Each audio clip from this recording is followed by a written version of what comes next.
अगर आप एक ऐसा सिनेमा देखना चाहते हैं जहाँ कहानी की पहले शुरुआत हो, फिर उसमें कॉन्फ्लिक्ट आए, फिर उसमें इमोशंस आए, एक फिक्शनल वर्ल्ड हो जो 3 घंटे तक आपको रियल लगे, ठीक है? आप बिलीव करो कि हाँ, नावी जैसा कोई है, जैक सली जैसा कोई है, कर्नल जैसा कोई है, वरान जैसा कैरेक्टर भी एग्जिस्ट करता है दुनिया में। अगर आप वो सब बिलीव कर सकते हो। एवाटार फायर एंड एशेस, ये मूवी कोई एलियंस या पेंडोरा की कहानी नहीं है। ये कहानी है आस्था वर्सेस सर्वाइवल की। एक वक्त था जब हम बहुत कल्चर्ड थे। हम एक दूसरे में बिलीव करते थे, हम नेचर को माँ मानते थे, हम हमारे बिलीफ थे, हमारी मर्यादाएं थी। पर फिर हमने सवाल करने शुरू किए और ये सवाल आगे चलकर इवोल्यूशन की रेस में हुए और इस रेस में जीतने के लिए हमने अपनी माँ को ही मारना शुरू कर दिया। ये फिल्म शुरू हुई थी 2009 में, जब इंसान अपनी धरती माँ को तो मार चुके हैं और अब वो आए हैं नावी की धरती माँ पेंडोरा को मार।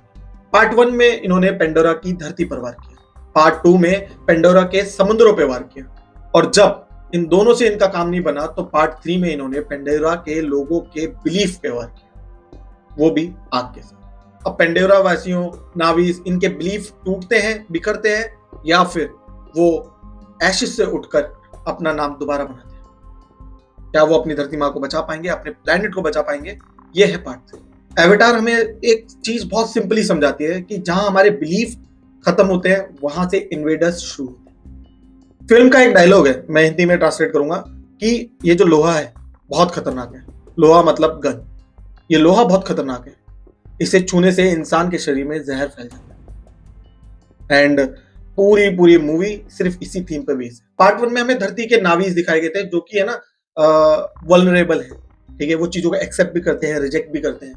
फिर हमें समुद्री लोग दिखाई दिए जो है ना सिर्फ एक्सेप्ट करते हैं, लाइक वो बहुत ही, समुद्र इतना बड़ा है वो सब चीज अपने अंदर समा सकता है, ऐसा हमें नेचर दिखाएगा। और उसके बाद पार्ट 3 में दिखाया जा रहा है हमें एशेस, फायर एंड एशेस। तो वहां हमें है ना पेंडोरा की एक और ऐसी ट्राइब दिखाई गई है जो कि है ना हार्मनी में बिलीव नहीं करती, वो बिलीव करती है पावर, डिस्ट्रक्शन। सिनेमा के पॉइंट ऑफ व्यू से देखा जाए तो ये मूवी काफी काफी टॉप नॉच है, मतलब वीएफएक्स के मामले में तो बहुत ही उम्दा है। बट इन वीएफएक्स को एक चीज बहुत ही ज्यादा रियलिस्टिक बना देती है, वो है एसएफएक्स।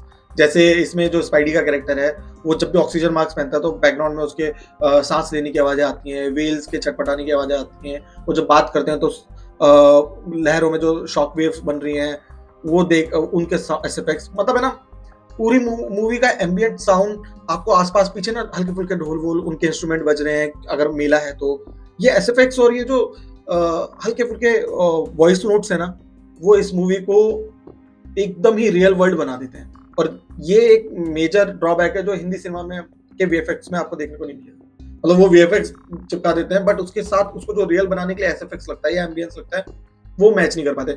मार्वल में आपने एक चीज देखी होगी कि एक सुपर हीरोज होते हैं, ह्यूमन होते हैं जो, और वो वीएफएक्स हैवी सीजीआई आर्मी से लड़ते हैं और जब वो मरते हैं तो हमको इतना इमोशनली हम एक्चुअली इमोशनली डिटैच हो चुके होते हैं उनसे, तो इसलिए हमें इतना फील नहीं होता है। बट यहाँ पे उल्टा है, यहाँ पे वीएफएक्स आर्मी जो है वो लड़ रही है रियल ह्यूमन से और रियल ह्यूमंस विलन्स हैं और आप है ना उन्हें एक्सेप्ट करते हो, ठीक है, कि हाँ ये लोग हीरो हैं, वीएफएक्स वाली जो आर्मी है वो हीरो है और ये जो रियल ह्यूमंस हैं ये विलन्स हैं।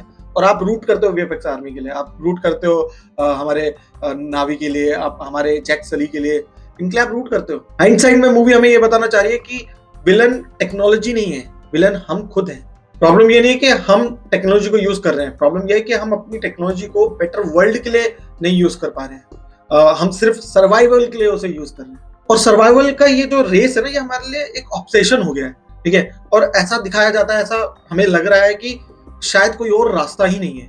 शायद हो रास्ता, अगर हम एक दूसरे पे भरोसा रखें या फिर हम एक दूसरे का साथ दें या हम एक दूसरे के बिलीफ को समझें तो हो सकता है ये पॉसिबल हो सकता है। तब हम ह्यूमंस ना होकर नावी बन जाए। अगर आप नावी नहीं हो तो आप फायर, और फायर का सिर्फ एक ही नेचर है, सब कुछ जला देना, ठीक है। और जलाने के बाद आपका जो घर होगा वो भी राख का बना हुआ। जैसे इस मूवी में वरांग का कैरेक्टर है। अगर मूवी के रिव्यू पे आए तो ये मूवी है ना जॉनरा लवर्स के लिए नहीं है, ठीक है, ये मूवी सिनेमा लवर्स के लिए। अगर आप मूवी में कॉमेडी ढूंढते हैं या सिर्फ एक्शन ढूंढते हैं या फिर विजुअल इफेक्ट ढूंढते हैं या फिर आप कोई हीरो वर्शिप करके जाते हैं कि यार ये देखने को मिलेगा, ये क्या करता है देखते हैं, तो ये मूवी शायद से आपके लिए नहीं है। ये मूवी प्योर सिनेमा लवर्स के लिए, कि अगर आपको एक प्रॉपर सिनेमा पसंद है कि यार एक बेस चल रहा है, एक स्टोरी टेलिंग है, क्योंकि ना इसकी स्टोरी टेलिंग बहुत ही ज्यादा लेयर्ड है और अगर आप उससे कनेक्ट कर गए अगर एक सजेशन है कि अगर आप है ना पहले फाइट सीक्वेंस तक रुक जाइए, इस मूवी का जो सबसे पहला फाइट सीक्वेंस आता है आप वहां तक रुक जाइए, उसके बाद अगर आप कनेक्ट कर गए तो मूवी आपको बहुत ही ज्यादा ओवरवेलमिंग लगेगी और आपको ऐसा लगेगा कि यार हाँ यार कुछ अच्छा देखा, या कुछ जब आप जाओगे तो आप एक थॉट के साथ जाओगे कि हाँ यार हम कर क्या रहे हैं आज की डेट में, ठीक है। चाहे हम सिनेमा के लिए हों, चाहे हम अपने पैशन के लिए हों, चाहे हम अपने घर वालों के लिए हों, हम कर क्या रहे हैं, ये थॉट आपके दिमाग में ये मूवी जरूर डाली।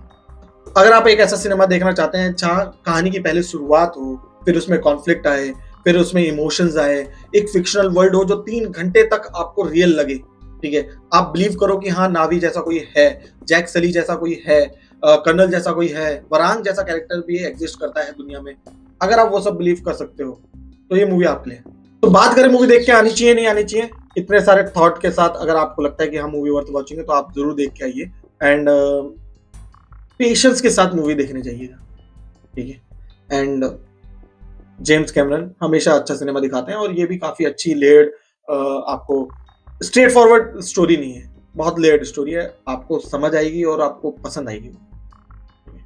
तब तक के लिए चैनल को प्लीज लाइक कर दीजिएगा, अगर मेरा ये तरीका आपको ठीक लगा तो प्लीज कमेंट कर दीजिएगा और चैनल को सब्सक्राइब कर दीजिएगा। Thank you, bye bye.